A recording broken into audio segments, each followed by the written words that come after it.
Welcome to Elite Service Masters.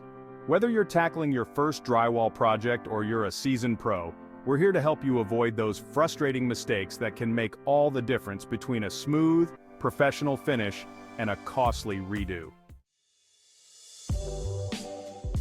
Today, we're diving into the common drywall mistakes you should never make and how to easily fix them. Let's get started.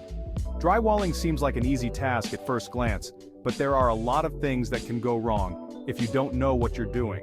Whether you're a seasoned pro or tackling drywall for the first time, it's really easy to make a mistake that could lead to a poor finish, or even worse, structural issues down the road.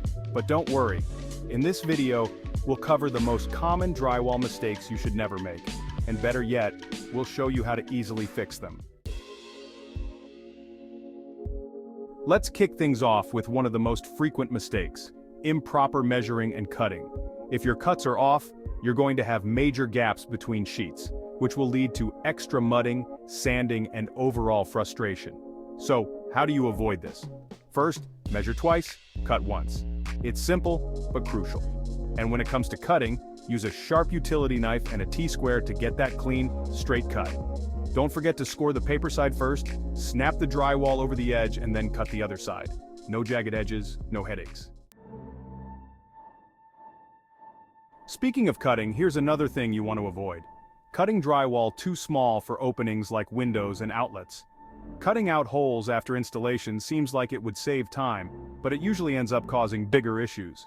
The drywall can crack or chip when you try to cut it later. Instead, pre-measure your openings and cut them out before you install the sheet on the wall.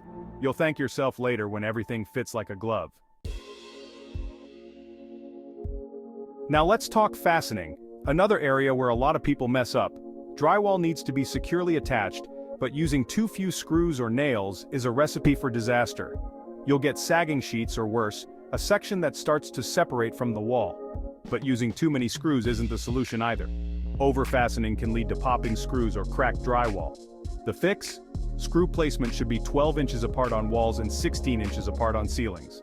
Use enough to secure the sheet, but don't overdo it. And here's a pro tip: don't sink your screws too deep. If you drive them in too far, they'll break the paper surface, which weakens the connection. What you want to do is sink the screws just below the surface, leaving a small dimple without tearing the paper. This makes mudding over them easy and ensures a strong attachment. Now, let's move on to mudding, a step where things often go sideways. The most common mistake here is applying too much joint compound all at once. It might feel like you're getting the job done quicker, but thick layers of mud lead to cracking and shrinking as it dries. Instead, apply your mud in thin, even coats and be patient. Yes, it means more passes, but the result will be a smoother, more professional finish. Along with too much mud, there's also the issue of not feathering your edges. If your mud is too thick at the edges of your seams, you're going to end up with visible lines or bumps. The fix? Feather your edges out as you go, widening the spread with each coat. Start with a 6-inch knife for the first coat, then use a 10 or 12-inch knife for the following coats to blend everything seamlessly into the wall. Sanding is another area that can either make or break your project. The biggest mistake? Over-sanding. Going too hard on the sandpaper can actually remove too much mud and damage the drywall itself. It's tempting to sand until it's perfectly smooth, but be careful. The solution? Use light pressure and fine grit sandpaper. Sand just enough to smooth out the surface, but avoid digging into the paper or overexposing the tape. And speaking of tape, let's cover one last common issue: improper taping techniques. You'd think taping is easy, but if you don't embed the tape correctly, it can lead to bubbles or loose tape after the wall dries. The key here is to press the tape firmly into the mud with a taping knife and make sure it's fully embedded. You also want to avoid over-mudding the tape. It's a balance: too little mud and the tape won't stick, too much and you'll have a mess to sand later. The trick? Apply just enough joint compound to hold the tape, then skim a thin layer on top. Lastly, let's talk about corner beads.